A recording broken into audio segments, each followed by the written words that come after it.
Hello everyone, welcome in my YouTube channel dear Yadav the world of education.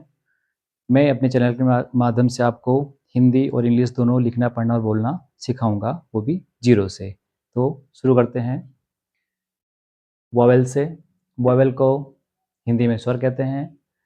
जो अक्षर बिना किसी अक्षर की सहायता से बोले जाते हैं वो स्वर कहलाते हैं। स्वर हिंदी में 12 होते हैं, आ से अह तक, और इसमें ऋषि ऋषि भी जोड़ दिया जाता है तो ये 13 कहलाते हैं।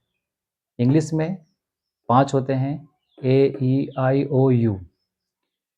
अब जो 12 हैं इसको हम हिंदी में भी इंग्लिश में भी दोनों में देखेंगे। छोटे आ को हम ए कहते हैं, बड़े आ को हम डबल ए लिखते हैं, ई को हम आई लिखते हैं, बड़ी ई को डबल ई लिखते हैं, छोटे ऊ को हम यू लिखते हैं, बड़े ऊ को हम डबल ओ लिखते हैं, ए को हम ई लिखते हैं, आई को हम ए आई लिखते हैं, ओ को हम ओ लिखते हैं, औ को हम ए यू लिखते हैं, अन को हम ए एन और एम दोनों लिखते हैं। अब ए एन और एम कहाँ लिखा जाता है तो ये बोलने में डिपेंड करता है। अब आहा को हम ए एच लिखते हैं और ऋषि ऋषि को एच आर आई लिखते हैं, जो कि अपने आप में वो कंप्लीट होता है। अब इसके बाद हम देखेंगे कॉन्सोनेंट। कॉन्सोनेंट हिंदी में 36 होते हैं, का से ज्ञा तक। एक रस्रा भी होता है जिससे हम कॉन्सोनेंट में ही गिनते हैं। इंग्लिश में 26 होते हैं टोटल। 26 में से ही स्वर 5 निकल जाते हैं, इसीलिए यहाँ पे कॉन्सोनेंट इंग्लिश में 21 बजते हैं। अब हिंदी का जो कॉन्सोनेंट है उसको हम इंग्लिश में लिखेंगे। का को हम के भी लिखते हैं, सी भी लिखते हैं। अब कहाँ के लिखेंगे, कहाँ सी लिखेंगे, हम बाद में इसको हम डिफाइन करेंगे। खा को हम केच लिखते हैं, गा को हम जी लिखते हैं, घा को हम जी एच लिखते हैं, अंगा को हम एन जी लिखते हैं, चा को हम सी एच लिखते हैं, छा को हम सी एच लिखते हैं, सी डबल एच लिखते हैं, जा को हम जे लिखते हैं, झा को हम जे एच लिखते हैं, यहाँ को हम वाई एन लिखते हैं।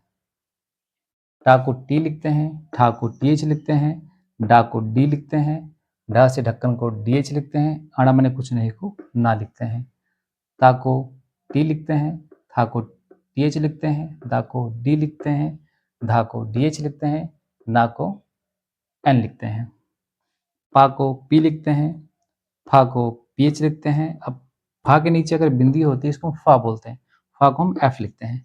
बा को बी लिखते हैं, भा को बी एच लिखते हैं, माँ को एम लिखते हैं, या को वाई लिखते हैं, रा को आर लिखते हैं, ला को एल लिखते हैं, वा को वी भी लिखते हैं और डब्ल्यू भी लिखते हैं। शा को एस एच लिखते हैं, सा सपेरा को सा लिखते हैं, एस एस लिखते हैं, सा सरकोट को एस एच लिखते हैं, हा को एच लिखते हैं, शा को के एस एच लिखते हैं, त्रा को टी आर लिखते हैं, ज्ञान को जी वाई ए एन लिखते हैं, और श्रा को एस एच आर ए लिखते हैं, जो ये भी अपने आप में कंप्लीट होता है। और अब हम बिना मात्रा वाले 2 अक्षर के नाम हम लिखेंगे और सीखेंगे। अगर 2 अक्षर के नाम हो जिनमें कोई मात्रा ना हो तो प्रथम अक्षर पे हम ए लगाएंगे, दूसरे अक्षर पे ए हम नहीं लगाते। जैसे कि रम, हम, नभ, तन, भर, सब, कब, मन, धन, अक्ष। इन सब में आपने देखा कि प्रथम अक्षर के साथ में हमने ए लगाया है, दूसरे अक्षर के साथ में हमने ए नहीं लगाया है। ठीक है। अब ये ध्यान रखना कि किसी भी स्वर के साथ में कोई स्वर नहीं जोड़ा जाता, इसीलिए हमने अक्ष को ए के एस एच लिखा है। ओके। अब हम सीखेंगे बिना मात्रा वाले 3 अक्षर के नाम। अगर 3 अक्षर के नाम दिए हो, वो तीनों पे कोई मात्रा ना हो, तो पहले और दूसरे अक्षर पे ए लगाते हैं, तीसरे अक्षर पे ए हम नहीं लगाते हैं।